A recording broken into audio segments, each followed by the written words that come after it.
with dire consequences for her health and her career. 30 years later, even as oceans of allegations and obvious truths have emerged, the government has still not chosen transparency.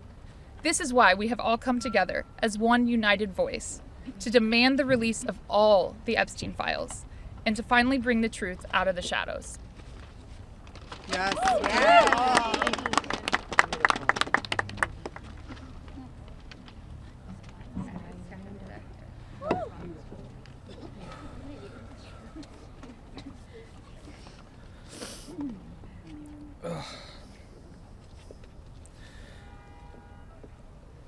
Ladies and gentlemen, esteemed members of Congress, and everyone gathered here today, I want to start by thanking the three of you.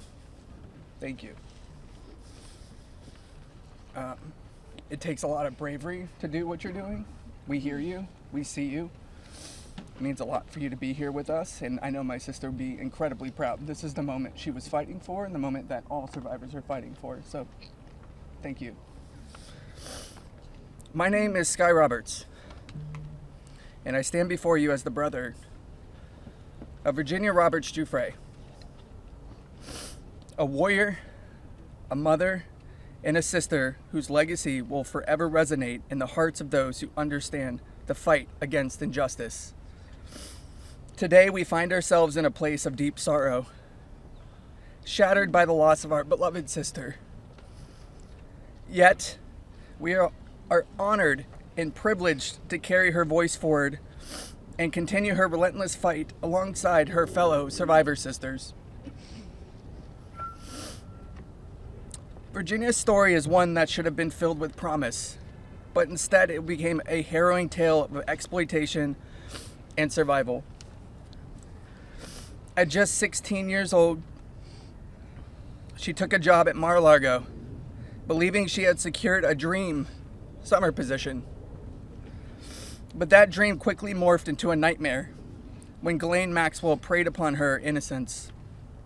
This isn't just the story of one girl, it's a story about the insidious nature of power and abuse, a dark chapter in our society that must be told. Virginia was no stranger to trauma. In her memoir, Nobody's Girl, she shares the painful truth that she had already suffered abuse at the hands of our father and a family friend. But what happened next was unfathomable. Epstein and Maxwell didn't just abuse her, they trafficked her to a network of the rich and powerful. Princes, prime ministers, politicians, financiers, and lawyers.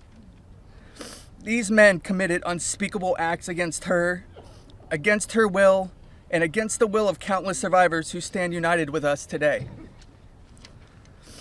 Virginia's strength was tested in many ways that most of us can hardly imagine. She was manipulated, coerced, and threatened, forced into complicity in her own devastation. She often spoke of psychological scars that ran deeper than the physical ones.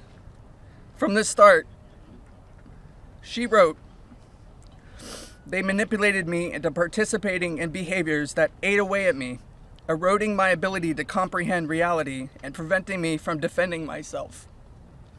The most destructive wound they inflicted was that of forced complicity, a betrayal of self that was crafted by her abusers.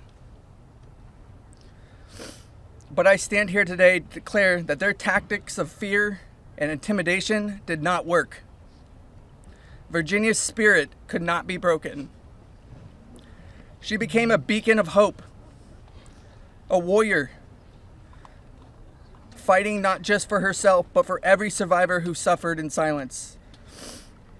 She said, "I felt it was my duty to stand up to predators like Epstein and Maxwell. I would put my neck on the line to make sure my daughter never has to go through what I had to endure."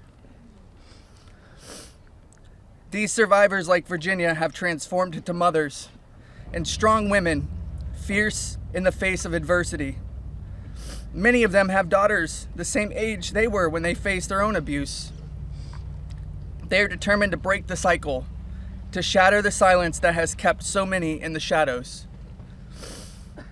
Virginia quoted in her memoir, "There I was, as the mother of 3 children. I felt it was my duty to stand up to predators like Epstein and Maxwell. I mentioned to Ellie in particular, her daughter, I would put my neck on the line to make sure she never has to go through what I had to go through. I said, joining Edward's CVRA case, what I would want somebody to do for my daughter or sister and friend. In the end, I said, I was just trying to do the right thing. That's what I felt like I'm doing," I said. "I'm making a small dent in this big world we live in."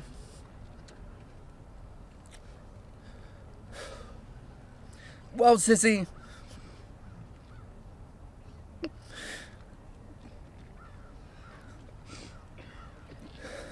you didn't just make a small dent.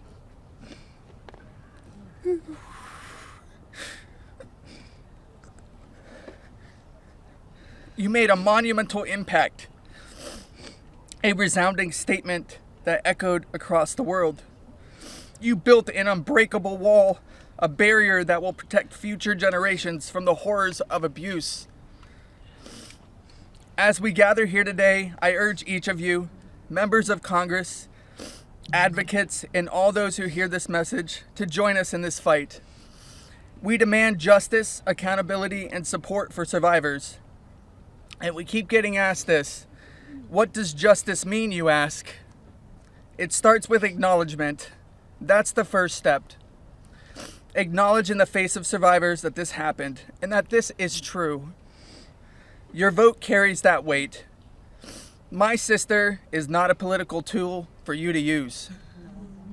These survivors are not political tools for you to use. These are real stories, real trauma, and it's time for you to stop just talking about it and act. Vote yes. Yeah.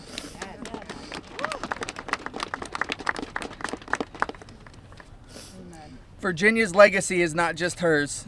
It belongs to all of us who stand against injustice. Together, we will ensure that the voices of survivors are heard, that the truth prevails, and that the horrors of the past are never repeated. Thank you. Thank you for listening, and thank you for standing with us. Together, we will not let Virginia's fight be in vain. Together, we will not let the predators win. Together, we will be the change this world desperately needs. Yeah. Thank you.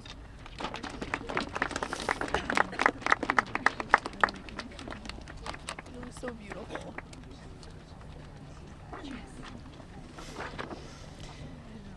This is me when I met Jeff